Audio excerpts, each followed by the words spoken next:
Desde Bogotá, Colombia, les damos la bienvenida a su programa Creciendo Juntos, Familia y Escuela. Familia y Escuela es un espacio de participación para reflexionar sobre el cómo construir ambientes escolares y familiares saludables. Por nuestros niños y niñas y sus familias, pensamos en clave de una cultura de paz que se forja desde la concepción misma de cada ser humano y luego desde sus ambientes más cercanos y cruciales, la familia y la escuela. Bienvenidos. Con ustedes, la doctora Ruth Estela Chacón Pinilla. Buenos días, bienvenidos a una nueva emisión de Creciendo Juntos, Familia y Escuela. Hoy empezaremos con la lectura del libro titulado El pájaro del alma, por el invitado muy especial que nos acompaña. Y el tema que trataremos: hondo, muy hondo, dentro del cuerpo habita el alma. Nadie la ha visto nunca, pero todos saben que existe. Y no solo saben que existe, saben también lo que hay en su interior. Dentro del alma, en su centro, está de pie sobre una sola pata un pájaro, el pájaro del alma. Él siente todo lo que nosotros sentimos. Cuando alguien nos hiere, el pájaro del alma vaga por nuestro cuerpo, por aquí, por allá, en cualquier dirección, aquejado de fuertes dolores. Cuando alguien nos quiere, el pájaro del alma salta, dando pequeños y alegres brincos, yendo y viniendo adelante y atrás. Cuando alguien nos llama por nuestro nombre, el pájaro del alma presta atención a su voz para averiguar qué clase de llamada es. Es así como introducimos el tema de hoy con el doctor Fidel Mauricio Ramírez Aristizábal, quien nos acompaña y es experto en un tema que es tabú de nuestra sociedad y en nuestros contextos escolares y familiares.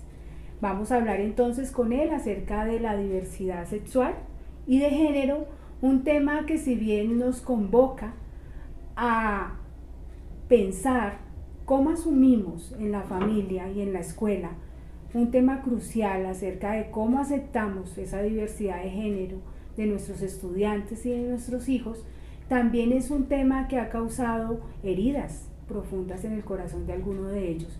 Pero también ha habido procesos que han reivindicado desde el amor, desde la aceptación, desde el reconocimiento.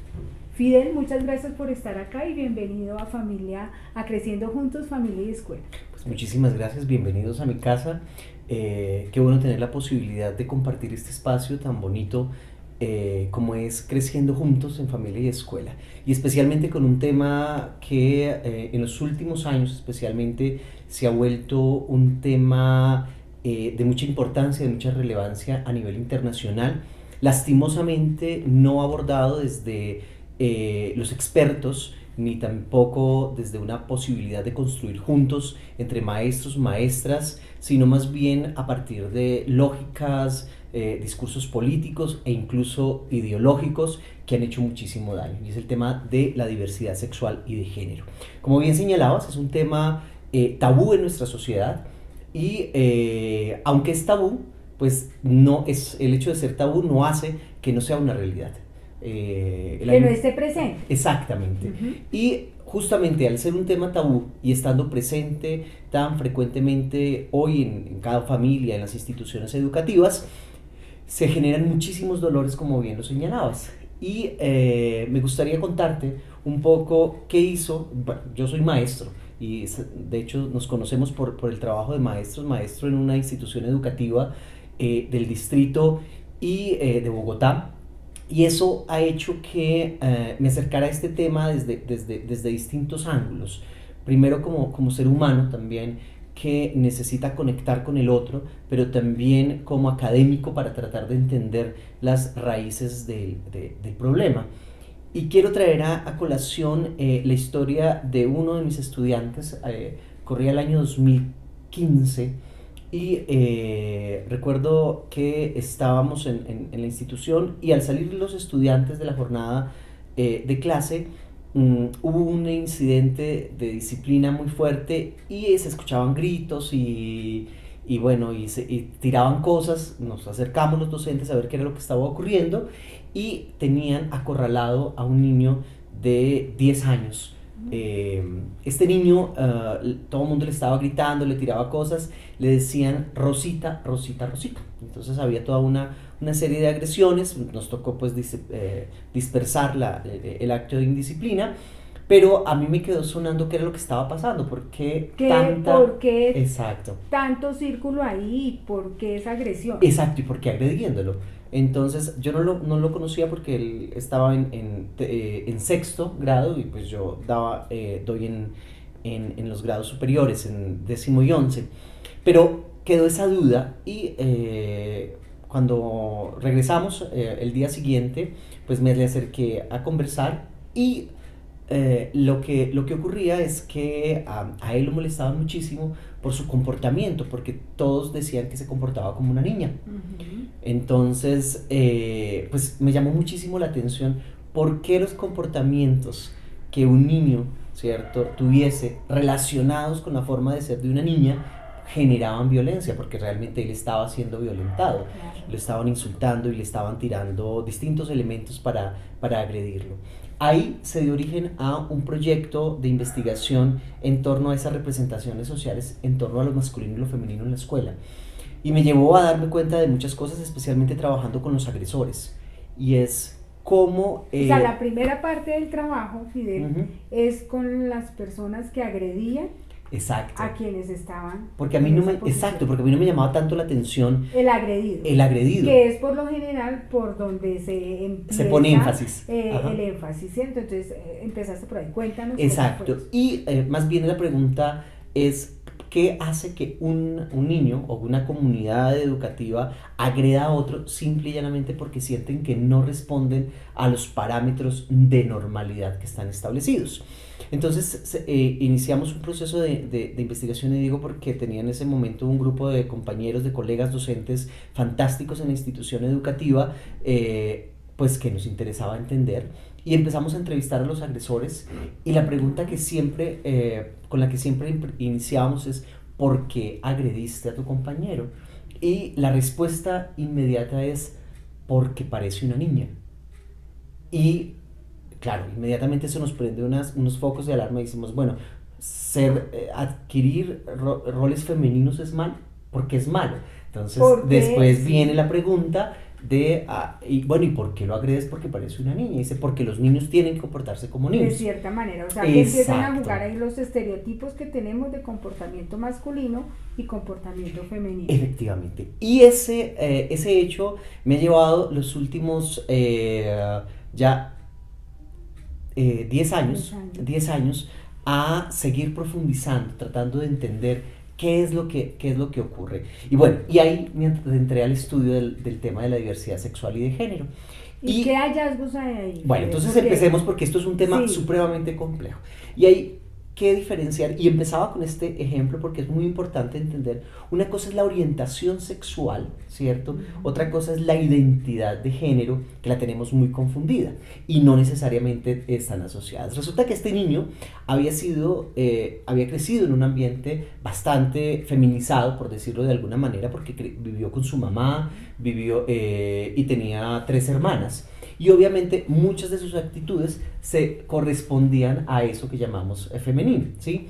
Pero su identidad sexual no tenía nada que ver, su orientación sexual no tenía nada que ver con su identidad de género.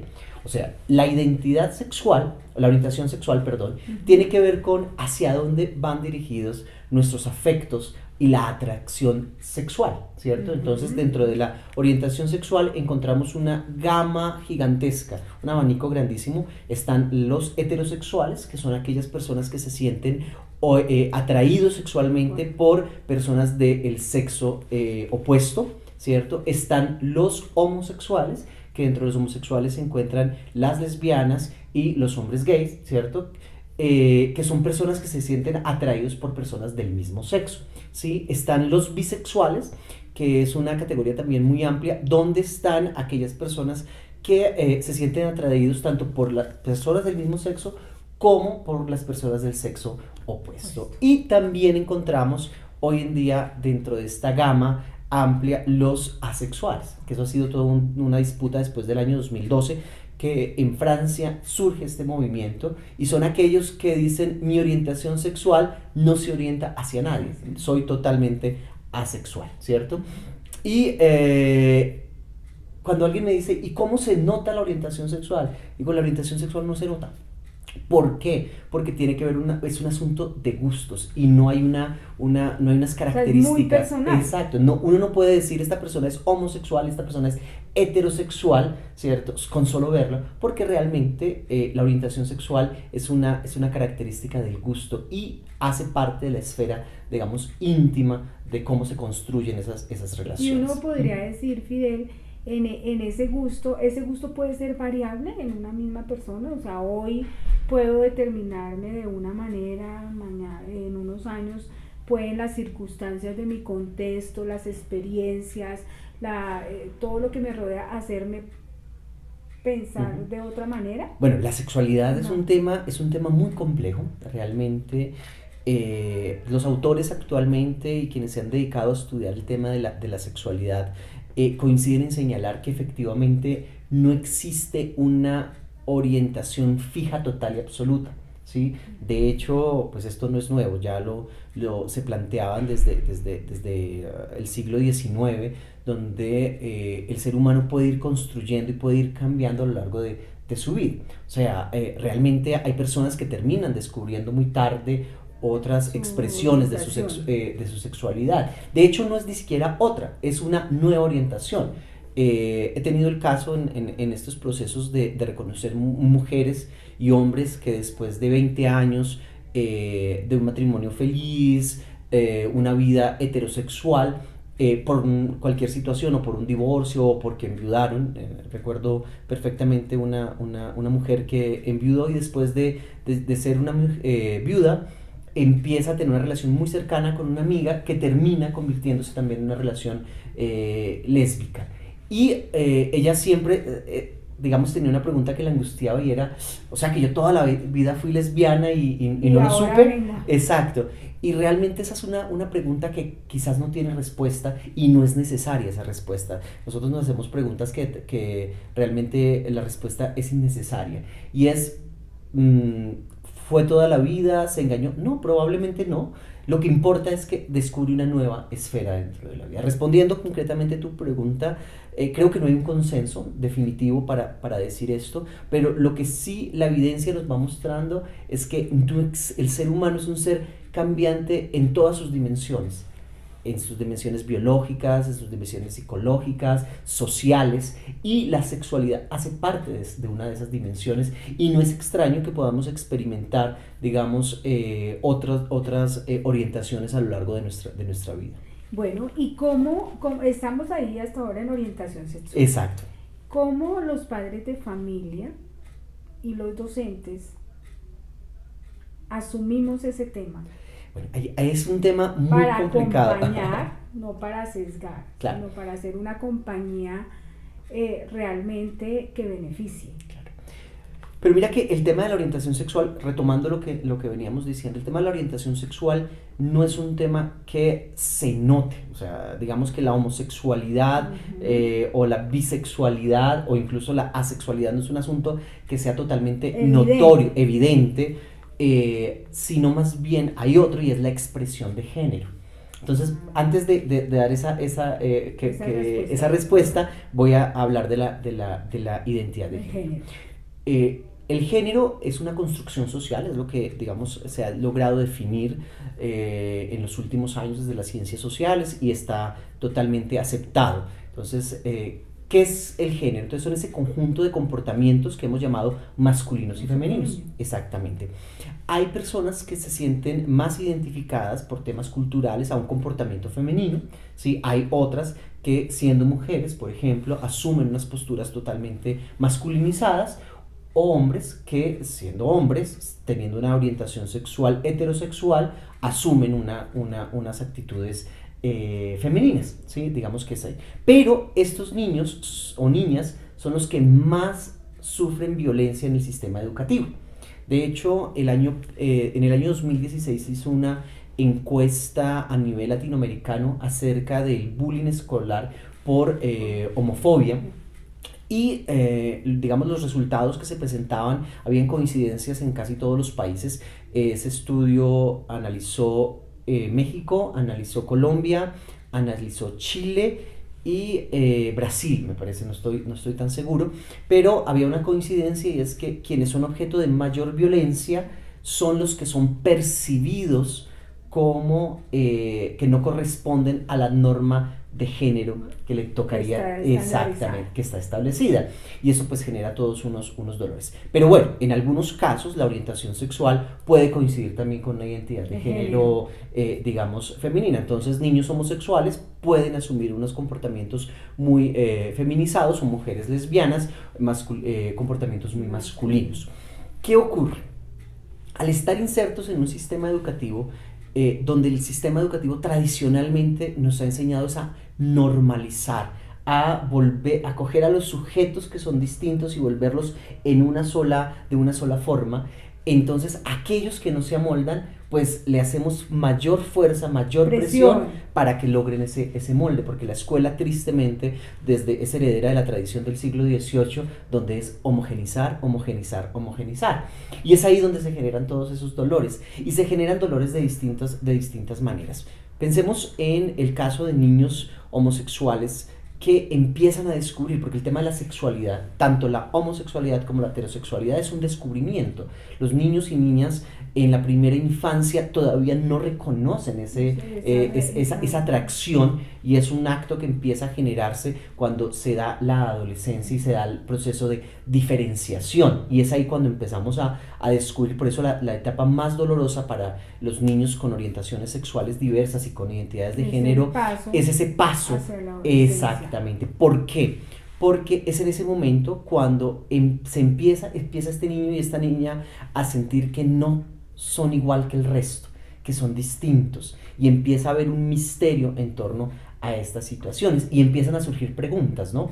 Entonces, en la familia es normal que empecemos a preguntarle al niño cuándo va a tener novia, ¿cierto? O a presionarlo socialmente, porque hay una presión social muy fuerte por el tema de construcción de pareja, ¿sí? Entonces, la novia, desde chiquitos incluso ya les estamos pensando que cualquier cercanía que tienen los niños, aún ya es porque están siendo novios. Al año uno le dice, escucha decir a padres de familia, es que son novios, es que se gustan, y uno dice, pero ¿cómo es posible que empecemos a cargar todos estos elementos sabiendo que todavía no se configura? No hay ese descubrimiento. No hay ese descubrimiento. Pero entonces cuando empieza a haber esa presión, si yo como hombre me siento atraído por otro hombre, no siento la confianza para expresar, no, es que no tengo novia, o no me gusta una niña porque me gustan los niños. ¿Por qué? Porque como ha habido tanto silencio en torno a esto, siento que está mal. Y ese sentir que está mal me hace que yo prefiera guardar silencio, y no puedo preguntar. Si de por sí la adolescencia es una etapa muy compleja. ¿Sí? Donde todo lo que pasa en el cerebro es complejo en esa etapa. O sea, es una madurez de niños, adolescentes, y el cerebro está funcionando de otra manera. Exacto. Entonces, ¿qué ocurre? Imagínate cuando no tienes parámetros para identificarte. Entonces, cuando sientes que tú estás mal y que el resto de humanidad es el que está bien y soy yo el que estoy mal, y que a pesar de todas las luchas, porque de hecho gran parte de las personas con que he tenido la oportunidad de trabajar siempre han expresado que tuvieron muchísimas luchas interiores para tratar de ser normal, poco entre comillas. O sea, para estar ahí en lo que la sociedad nos ha establecido. Exactamente. Y entonces, mira, ahí hay uno de esos dolores. Pero por otro lado, entonces, cuando ya los niños, especialmente hombres gay, se sienten digamos, más seguros estando con las niñas, porque no se sienten tan cuestionados, los grupos de compañeros de otros hombres empiezan a atacarlos porque él está rompiendo con esa lógica de la masculinidad, y ahí se da otro elemento que termina siendo bastante fuerte. Y entonces lo que encontramos es niños y niñas agredidos en las instituciones educativas. Muchas veces incluso los maestros y maestras somos testigos de esas agresiones. Lo que yo te decía, el caso que te contaba al inicio del programa, todos los maestros fuimos testigos, pero muy pocos nos atrevemos a preguntarnos qué estaba pasando Exactamente. De hecho, si se le preguntara a algunos maestros, se atreven a estos a señalar que la culpa es de este niño por no tratar de ser esos uno eso y por no mostrarlos. esforzarse por ser normal, porque entonces estamos hablando en los términos de normalidad y anormalidad, y esos términos Hacen daño. nos están haciendo muchísimo daño en las instituciones educativas y en la familia.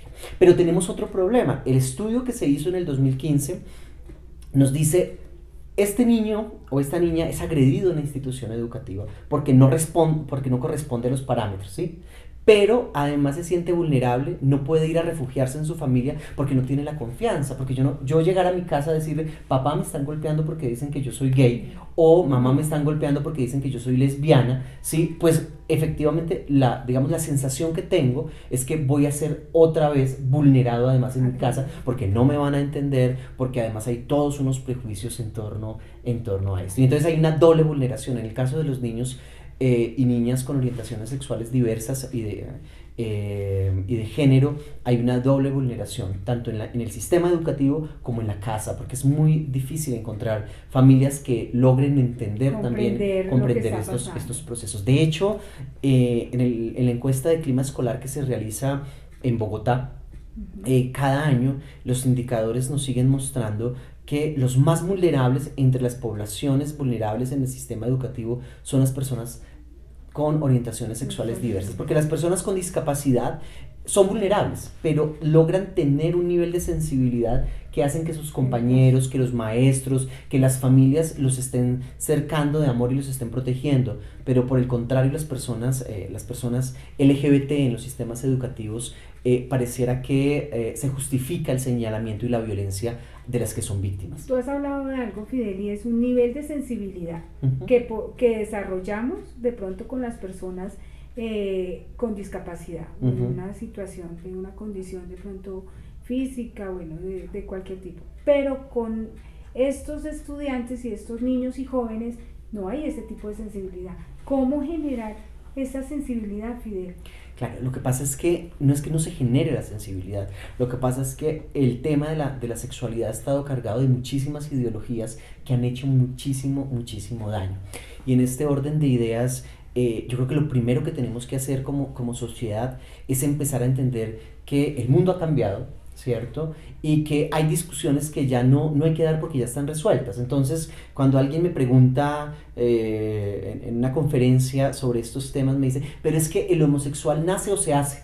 Esa es una pregunta que literalmente no tenemos respuesta, no hay una forma posible de responder. Lo único que podemos responder es que es una realidad de la sexualidad. De hecho, tanto las asociaciones médicas y especialmente la Asociación Psiquiátrica Internacional reconoce que la sexualidad tiene múltiples expresiones. Entonces aquí la pregunta no es si se nace o se hace, sino más bien es cómo logramos reconocer que hay múltiples maneras de expresar la sexualidad, ¿cierto? Otro de los elementos muy asociados es el tema del pecado, y eso también ha hecho mucha mella dentro de las familias, y al respecto tengo que decir que tampoco hay contundencia. Yo creo que muchas de las religiones, especialmente cristianas, aunque también la judía y otras religiones, han ido avanzando para entender la sexualidad, porque la sexualidad total, completa, ha sido un tabú dentro de la religión, ¿sí? Pero creo que el mundo ha ido cambiando, y a medida que el mundo va cambiando se van cambiando otras comprensiones. Entonces tampoco es un tema que nos debe agobiar, a no ser al interior de las mismas religiones que se deben ir construyendo. Entonces, lo primero es entender que existen múltiples formas de expresar la sexualidad, como también existen múltiples formas de vida, múltiples culturas, que eso también es importante, porque la apertura a la sexualidad es una apertura también a la diferencia en todas sus expresiones, al extranjero, a sus propias culturas, a las religiones. Yo creo que la escuela, y especialmente nosotros los maestros y maestras, debemos tener una apertura para enseñarle a nuestros niños, a nuestras niñas y a las familias que hoy vivimos en un mundo cada vez más diverso, más diferente, cada vez más está la presencia de otras culturas, de extranjeros, cada vez más llegan extranjeros a nuestros lugares, nuevas religiones, y esos puntos, digamos, que nos diferencian, no es algo que sea malo, sino que por el contrario enriquece a la comunidad humana. La sexualidad en sus múltiples expresiones también enriquece a el ser humano. Entonces yo creo que es desde allí, desde donde ese reconocimiento de la pluralidad, desde donde podemos hacer un gran cambio. Y esto implica entonces, por un lado, un cambio de actitud nuestra, acercarnos y superar mucho de los prejuicios. Porque, Ruth, gran parte del problema que existe con el tema de la sexualidad, de la diversidad sexual, como con otros elementos, está en relación con el prejuicio. ¿Y cómo así? Alguien decía, es que los homosexuales son de esta manera o las lesbianas son de esta manera, como si hubiese una única manera de ser. Tampoco, yo no puedo decir los heterosexuales son de esta manera. Como tampoco yo puedo decir cómo es de Ruth. Las mujeres o de los Exactamente, hombres. yo puedo decir cómo es Ruth, pero yo no puedo decir que Ruth es en función de su orientación sexual, ¿cierto? O de su género de determinada forma. De hecho, cuando alguien me dice, lo que pasa es que los homosexuales son de esta o aquella manera, le digo, ¿cuántos homosexuales conoces? ¿Con cuántos has estado cercano?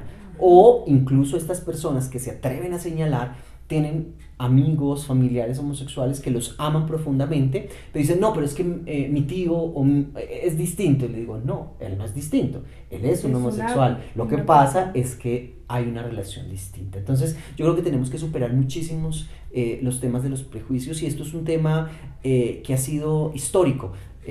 Hubo muchísimos mitos en torno a las culturas africanas, hubo muchísimos mitos en torno de la llegada de las iglesias protestantes en América Latina. Yo recuerdo, yo hago parte de una familia muy católica, y recuerdo que había unos mitos grandísimos cuando se nos hablaban de los evangélicos, y que tenían y hacían cosas totalmente extrañas. Claro, porque de una u otra manera, ante lo diferente tenemos miedos y creamos ideas en torno a eso diferente, y el problema de esa idea que creamos, que es una idea deformada, porque no la contrastamos con la realidad, es que creemos que esa es la realidad. Y entonces yo sí invito a las familias, a los maestros y a las maestras a entender que la diversidad en sus múltiples formas no es de ninguna manera algo negativo, sino que es una posibilidad, y es una posibilidad de expresar esas múltiples formas que tiene la vida humana, y creo que eso es maravilloso. Y en este tema yo creo que también aquí es fundamental, y es investiguemos, seamos capaces de salir de esas ideas cerradas que tenemos y abrirnos a esa otra posibilidad de reconocer al otro y a la otra, porque claro, venimos de una tradición donde se nos ha dicho esto, se nos han enseñado aquello, y entonces se nos exige, digamos que esto está anclado en nuestro cerebro, pero exige de nosotros un esfuercito para cambiar esa lógica.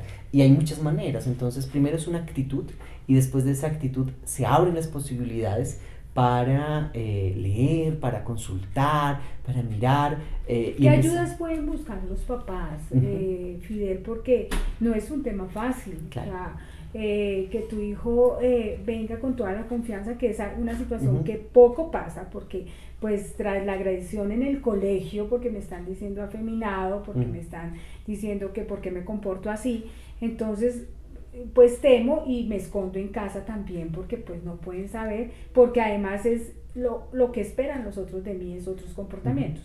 Entonces, ¿a quién pueden acudir los papás, o cómo pueden generar esa confianza, Fidel? Porque no es un tema fácil para un padre o una madre de familia que pues tiene aquí eso que llevamos ahí como en el cerebro, el hijo ideal que yo quiero, el hijo que he tenido, pero que tal vez no lo he reconocido, ¿sí? En lo que él quiere, en sus intereses. Entonces, bueno, esa es una pregunta también muy frecuente de los padres de familia, y yo creo que hay dos cosas que es importante entender, y es: la persona homosexual hace un proceso de reconocimiento, y es un proceso, como te digo, que no es un proceso fácil, ¿sí? Y de igual manera, las familias con hijos homosexuales o transexuales, incluso, que todavía, digamos, es un tema aún más tabú, también tienen que hacer todo un proceso. O sea, ellos también hacen un proceso porque efectivamente el problema que tienen los padres y madres con la realidad de sus hijos no es la realidad en sí misma de sus hijos, son las expectativas que ellos han creado. Y no solamente en temas de sexualidad, con muchísimos elementos. Probablemente mi madre hubiese preferido que yo fuese médico y no profesor. Con nivel académico. Exactamente, porque siempre... Que tengas un mejor futuro. Exactamente.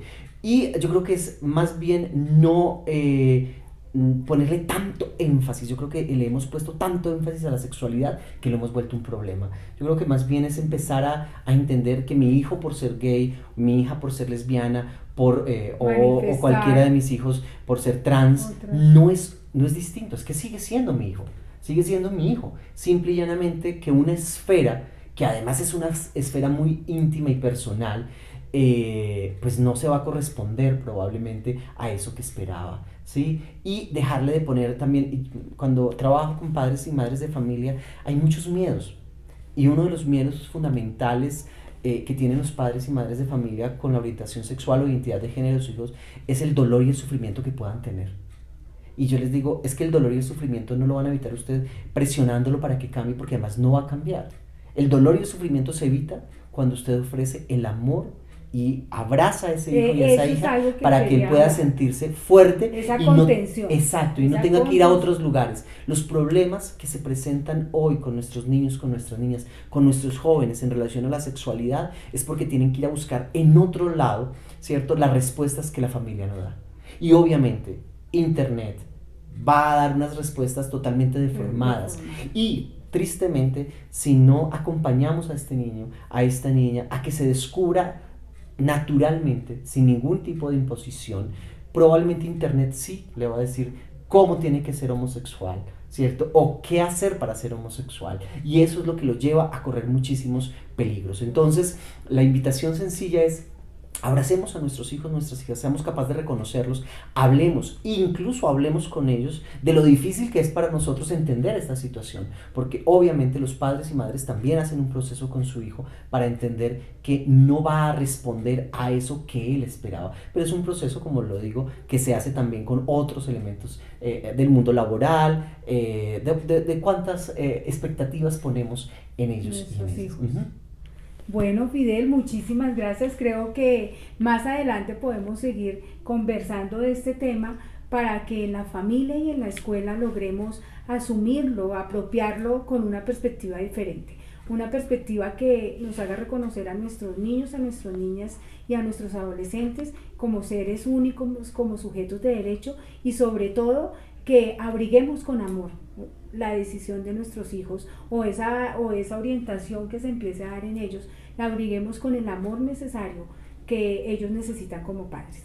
Espero verlos en nuestra próxima emisión. Muchísimas gracias por estar y acompañarnos siempre.